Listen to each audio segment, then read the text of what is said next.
Hey everybody, thanks for stopping by the channel. In today's video we're going to be doing a full review of a watch from a new micro brand called Zenea. It's Canadian based. The owner and founder is self-funding this new brand, and they're putting out a whole line of dive watches called the Ula Diver. In today's video we're going to be reviewing a special model. It's the Meteorite dial version.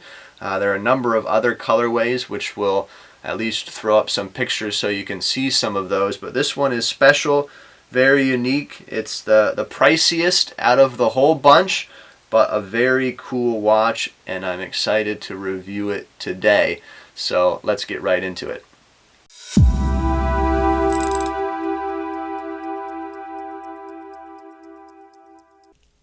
Alright, well here's the watch, the Zenea Ula Diver. I wanted to kind of start off with a zoomed out picture so you can see the nice packaging that it came with. If you haven't seen the unboxing video, they've done a good job with the packaging. This model, I'm not sure the model number, but this one's called the Time and Space, the one with the Meteorite dial. The movement is an ETA 2824. Crystal is sapphire with AR coating on the underside. Case material is stainless steel 316L. Case diameter is 41 millimeters. Case thickness, as I measured it, is 12.5 millimeters. Lug to lug distance is 48 millimeters, but if you include the protrusion of the bracelet beyond the lugs, I measured that as 50.4 millimeters. The lug width between the lugs is 20 millimeters. Band material is stainless steel as well. Water resistance is a deep 300 meters. And as I weighed this watch with all of the links, I got 175 grams. Now, before we talk about the movement, which we will here in a second, I want to throw up some images of the other colorways, the other configurations of this watch. Now, they have a black one, which they call Volcanic Obsidian Black. They have a white version, which they call Snowcap Classic White. They have a Japanese Gardens Blue. They have an Ocean Hornet Yellow. And then they have this Meteorite version. And this is the most expensive out of all of them, is this Meteorite version. The ETA movement, the 2824, is a very popular movement. It's tried and true, you might say. It is hacking, it is hand winding. It's a 25 joule movement, beats at 28,800 vibrations per hour, 38-hour power reserve, and it's pretty standard.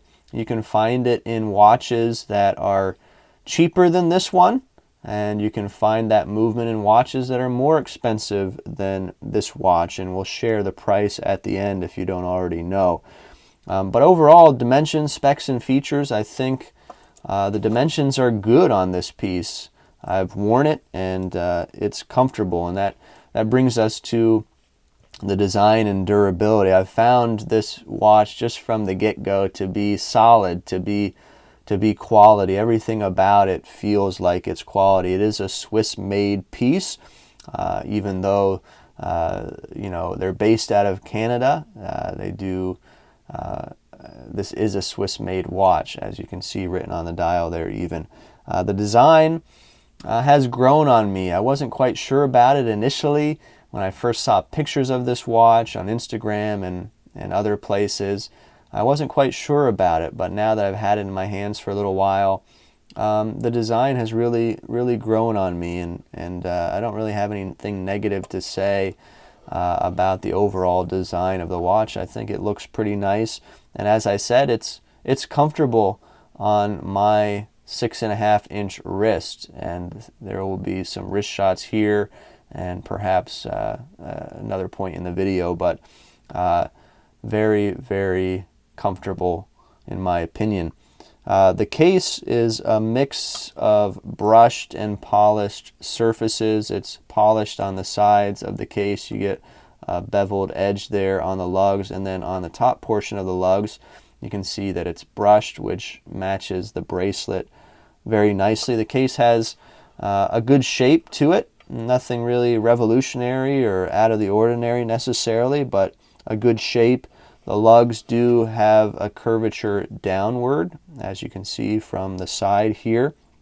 The case back itself is a screw down case back. You can see they have these, what did they call them? Heraldic dolphins swimming in a circle there. You can see the Z logo, which also has the resemblance of an hourglass, which is pretty cool. I think I am a fan of their logo that they've chosen.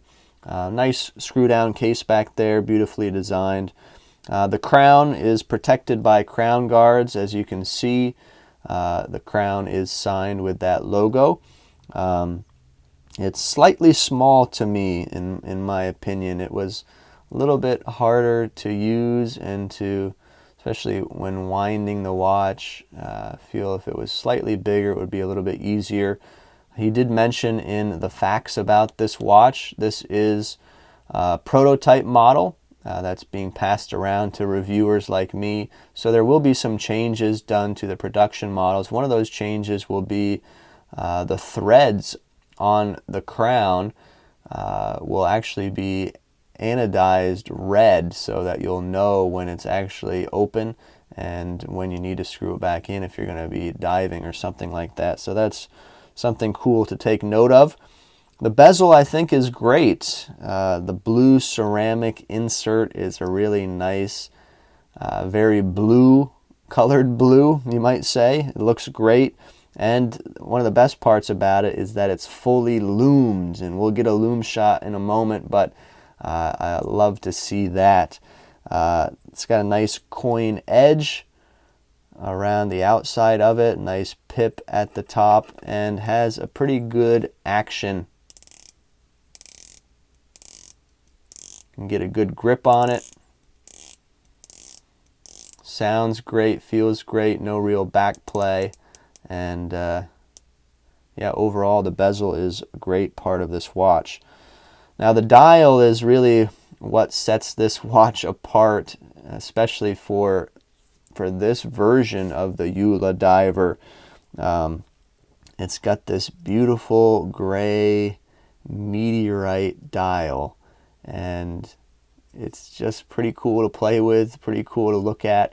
I wasn't sure initially when I got this watch if I was really liking the Meteorite, but it's definitely grown on me. That's another aspect of this watch that's grown on me as I've had it in my hand, and it's just neat to move around and let you know, you can see the color changes there, the silver you know, coming through. It's pretty cool, and the dial is really the star of the show for this piece.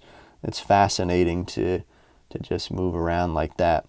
Has a gray chapter ring that kind of matches that gray Meteorite dial. You can see black tick marks there, and then some red squares as well. The indices are nice. They're applied. You have a 12 and a 6 at top and bottom. The 6 did, in my opinion, it kind of looks like a G, a little too much, the letter G. So I don't know, perhaps they could have used something that looked more like a 6, a different kind of font. I'm not sure, but doesn't really bother me too much. Everything's applied nicely, nice applied logo there underneath the 12. You have their brand name written underneath that, and then the other information written down below as well. The date window is there. It's kind of small. There's no beveling or outline to the date window. He did make mention in the notes that other versions of this watch will get a slight bevel to the date window, but the Meteorite dial version will not get that. The hands are nice. I like the blue and the red second hand. The only thing I would change would make the minute hand longer and reach out farther to the chapter ring. I would like to see that.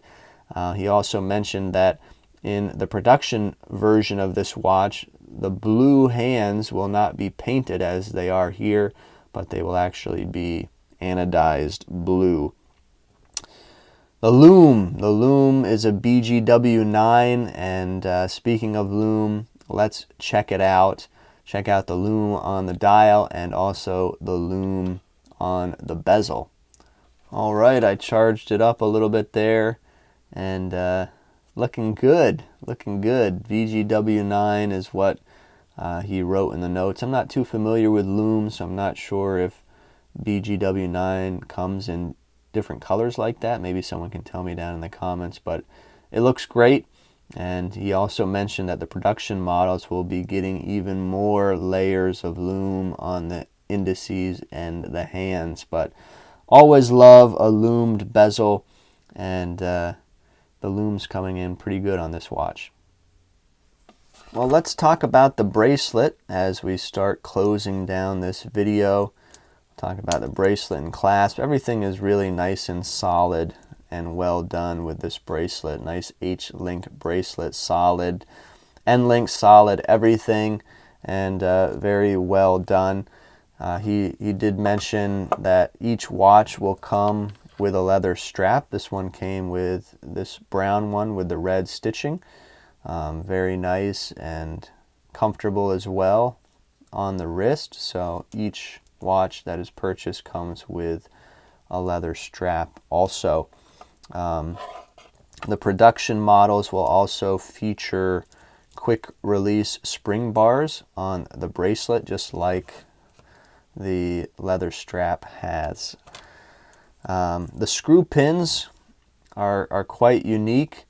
I had to adjust this watch to get it to fit my wrist. I had to take a few links out, and I had never seen screws on both sides. That was new to me, kind of unique and a little bit difficult, honestly, because you can't just turn one side because the other side turns at the same time. So you have to get one screwdriver on the left, one on the right to be able to take these screw pins out and put them back in. It was honestly a little bit difficult, and I reached out to him, the owner, Jason, about it, just to let him know. I found it a little bit difficult, and he said, you know, this style has been used in other watches. I've never seen it personally, but it has been used in other watches, and it's supposed to help with the articulation of the bracelet, I believe is what he said.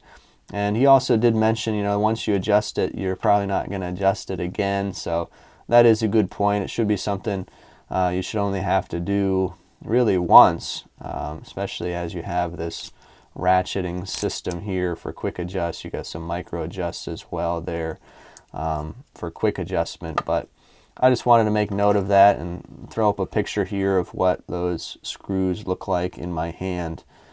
But that was a little bit difficult. The clasp is solid. It's milled, as you can see, and the outside portion is large. Does have that ratcheting system, as I already mentioned. Some branding there. Does its job, but it's definitely large for sure because of that ratcheting system that is there. Let's talk about the price and availability of this watch. The company itself is very new. Supposedly they started at the beginning of 2020. What a year. What a year to start a watch company. But he's pressed on, and the company is self-funded by the owner, and they're planning to start shipping watches in mid-January 2021.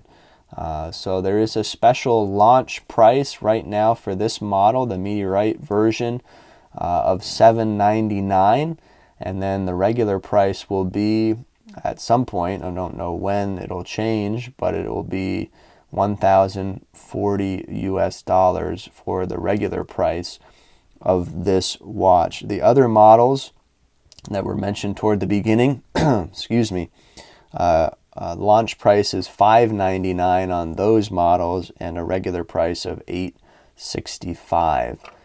Again, available now. You can pre-order, I think, and hopefully they're going to be starting shipping in January 2021. All right, let me get back in front of the camera and share some final thoughts about this watch. So what do I think of this Zenea Ula Diver, this Meteorite version? Well, honestly, as I mentioned, it's really grown on me.